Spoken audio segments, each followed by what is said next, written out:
तो first example is prove that the curve y is e raise to power x is concave upwards for all x belonging to reals. कि हमें देखना है कि ये जो कर्व है, कई बार पूछ भी लेते हैं कि whether the curve is concave upwards और डाउनवर्ड्स। तो y is e raise to power x, ये कर्व की इक्वेशन, इसको 1 कर दिया। First derivative dy over dx e raise to power x, second derivative e raise to power x। अब second derivative जो है e raise to power X, आपको बताया हुआ कि जो एक्सपोनेंशियल फंक्शन है दिस इज ऑलवेज क्या होता है, पॉजिटिव। जैसे squared quantity is always positive, जब भी आप किसी नंबर का स्क्वेयर करते हो तो वो हमेशा पॉजिटिव रहता है। और exponential function is always positive, ये ज़ीरो भी नहीं होता कभी, ठीक है ना। तो D two Y over D X square which is e raise to power X, this is क्या है, greater than zero for all x belonging to R. तो बिकॉज आपको पता होना चाहिए for all times to come के exponential function is always क्या होता है, पॉजिटिव। और second derivative is greater than zero for all x belonging to R. तो that means the curve Y is e raise to power x is क्या हुआ, concave upwards. The graph is concave upwards. ये देखो मैंने आपको graph भी draw कर दिया। जैसे आपको वैल्यूज़ के लिए क्या करते हो कि first you put x is equal to zero, जब ज़ीरो पुट करोगे वाई क्या हो जाएगा, e raise to power zero which is 1। तो एक पॉइंट ये बना 0,1, ठीक है ना। X is zero, Y is 1। आप ग्राफ ड्रॉ करके देख सकते हो रफली, ये 1, एक पॉइंट ये 0 0 से तो पास ही नहीं करेगा, है ना। फिर e की वैल्यू के when x is 1 y is e, what is value of e, 2.7।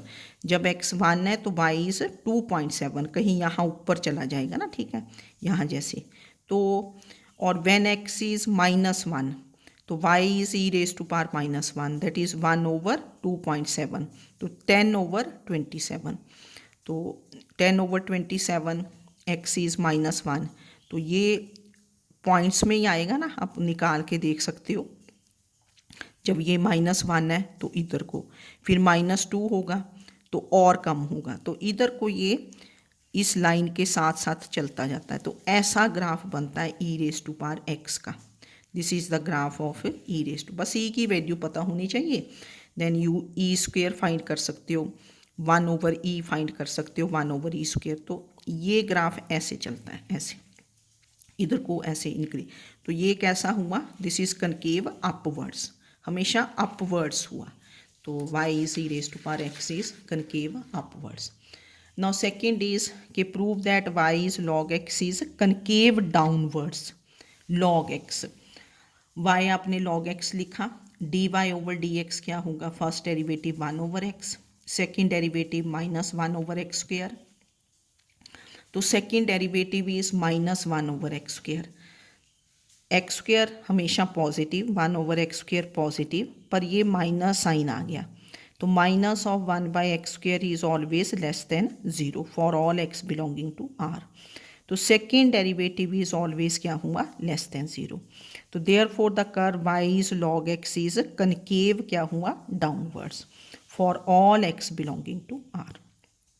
Second derivative निकाला, -1 ओवर, आप x की कोई भी वैल्यू पुट करो, चाहे x को पॉजिटिव पुट करो, नेगेटिव पुट करो, तो ये जो टर्म है माइनस विद माइनस, तो दिस इज़ ऑलवेज क्या होगा, less than zero.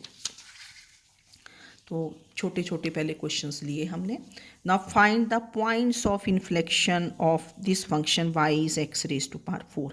Point of inflection, point of inflection क्या बताया आपको, they are given by second derivative equal to zero. वहाँ से तो आपके पास पॉसिबल वैल्यूज़ आ जाती हैं, फिर उन वैल्यूज़ पे थर्ड डेरिवेटिव क्या होना चाहिए, नॉट इक्वल टू ज़ीरो।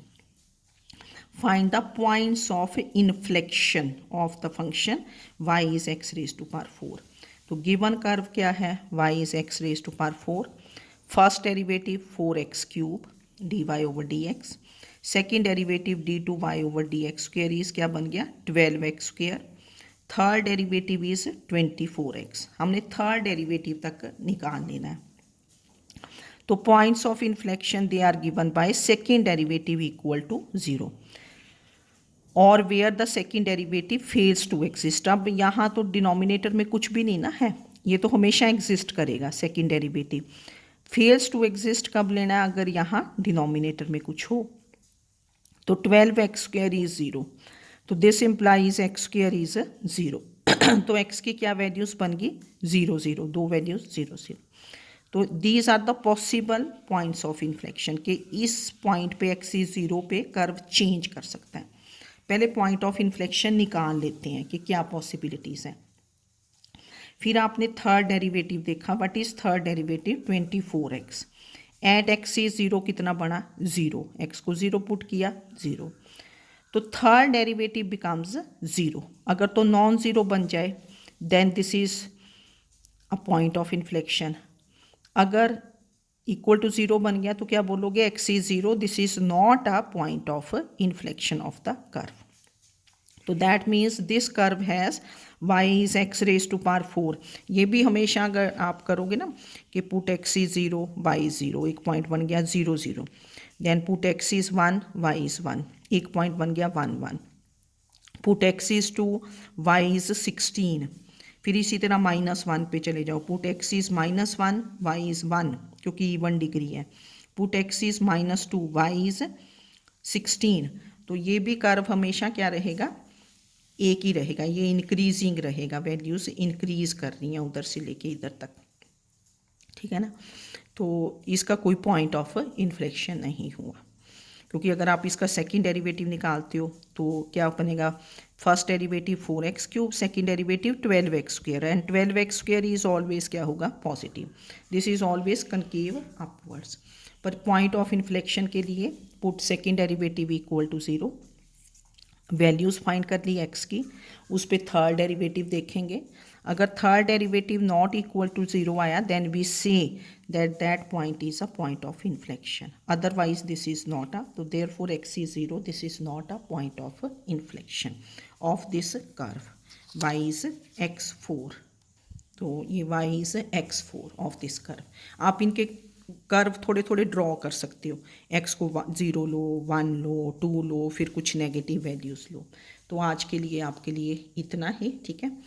तो जो स्टूडेंट्स क्लास में आएंगे उनको ये थोड़ा बता दिया जाएगा, जो नहीं है उनके लिए ऑनलाइन हो गया, ठीक है। तो इसको आपने जो भी ग्रुप नेक्स्ट आता है तो उसको ये आना चाहिए, कम से कम कनकेविटी कन्वेक्सिटी से करना स्टार्ट कर दो, डेफिनेशंस, ठीक है। और ये क्वेश्चंस अपनी नोटबुक्स में लिखो और नोटबुक्स साथ में लेके आओ, ठीक है। Okay, thank you.